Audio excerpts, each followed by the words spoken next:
Everyone, কেমন আছো তোমরা সব? আশা করি খুব ভালো আছো। আজকেও আমার ঘুম থেকে উঠতে উঠতে ঠিক ওই 11টাই বেজে গেছে। আমি প্রত্যেকদিন চেষ্টা করি যে তাড়াতাড়ি ঘুম থেকে উঠবো, কিন্তু হয়ে ওঠে না। উঠতে উঠতে সেই 10টা 11টা বেজে যায়। আগের দিনের ব্লগে তো তোমরা দেখলে আমি 12টার সময় ঘুম থেকে উঠেছি। যাই হোক, আজকে সারাদিনের ব্লগটা তোমাদের সাথে শেয়ার করতে চলেছি। কেমন লাগছে আমার ডেলি ব্লগগুলো। এখন আমি ল্যাদ না খেয়ে আমার কুড়াম্মিটাকে সাইডে রেখে আমি প্রত্যেক দিন ব্লগ শ্যুট করার চেষ্টা করছি। তো তোমরা প্লিজ সাপোর্ট করো আর কমেন্ট করো কেমন লাগছে ব্লগগুলো, আর প্লিজ চ্যানেলটাকে সাবস্ক্রাইব করে দিও, আর ভালো লাগলে অবশ্যই ভিডিওটাকে লাইক করো। এখানে আমি পুষ্পুটাকে একটু গুড় দিয়ে রুটি খাইয়ে দিয়েছি। ও স্কুল থেকে এসে বায়না করে আর কি কম্পিউটারে বসেছে, গেম খেলবে একটু। আর এই যে কালকে একটা এই ফোন হোল্ডার বলতে পারো, এটাতে আর কি ম্যাগনেট দেওয়া থাকে। ফোনটা এটাতে লাগিয়ে তোমরা যে কোনো জায়গায় দেয়ালে এটাকে আর কি অ্যাটাচ করে ভিডিও করতে পারবে, ছবি তুলতে পারবে। এটা মানে সেরকম ওরা দাবি করে যে এইগুলো এটাতে করা যায়। সেটা দেখে আমি অর্ডার করেছিলাম, কিন্তু একটুও ভালো না, একদমই বাজে, পুরো মানে হচ্ছিলই না। তো আমি ভাবলাম ফালতু ফালতু টাকা নষ্ট করে লাভ নেই, এটাকে আমি রিটার্ন করে দিয়েছি। আর রাহুলকে বললাম একটু বিছানাটা গুছিয়ে নাও। তো দেখো এখানে বিছানা গুছাচ্ছে, গুছিয়ে আমি ভাত বসিয়েছিলাম।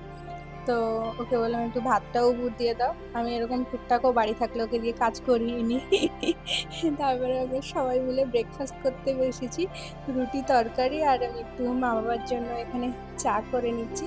ওরা লিকার চা খায়, তো সকালবেলা একটু চা করে দিচ্ছি ওদেরকে। আর মা রান্না করবে, তো আমাকে বলেছিল একটু মশলা করে দিতে, আমি সেই মশলাটাই বেটে দিচ্ছিলাম। তারপরে এই যে এসছি এখন আমি আবার বিছানা গোছাতে, কারণ মানে রাহুল বিছানা গুছিয়ে দিয়েছিল, ওটা শুধু নামে জাস্ট চাদরটা গুছিয়ে একটা বালিশের উপরে রেখে দিয়ে চলে গেছে, আর কিছুই করেনি। তো আমাকেই সবটা গোছাতে হয়েছে আবার নতুন করে।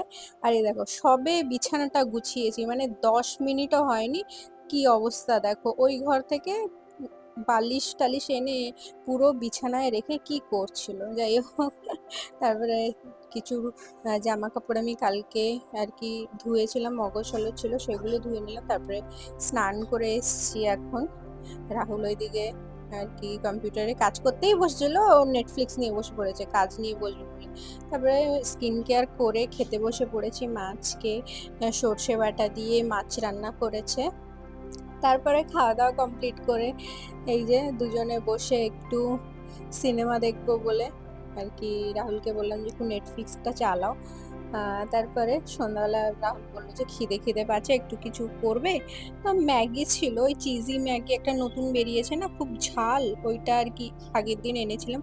তো ওইটাই ভাবলাম করে দিই রাহুলকে, এটাই ওকে করে দিচ্ছি এখন। আর আজকের ভিডিওটা এখানেই শেষ করছি। কেমন লাগলো অবশ্যই জানিও, আর প্লিজ চ্যানেলটাকে সাবস্ক্রাইব করে দিও। এই ম্যাগিটা কিন্তু খুবই ঝাল, কিন্তু হ্যাঁ একটা চিজি চিজি ফ্লেভার আসে, খেতে বেশ ভালো লাগে। মানে আমার ফ্লেভারটা বেশ ভালো লেগেছে। মানে রামেনের মতো অনেকটাই, রামেন দেখেই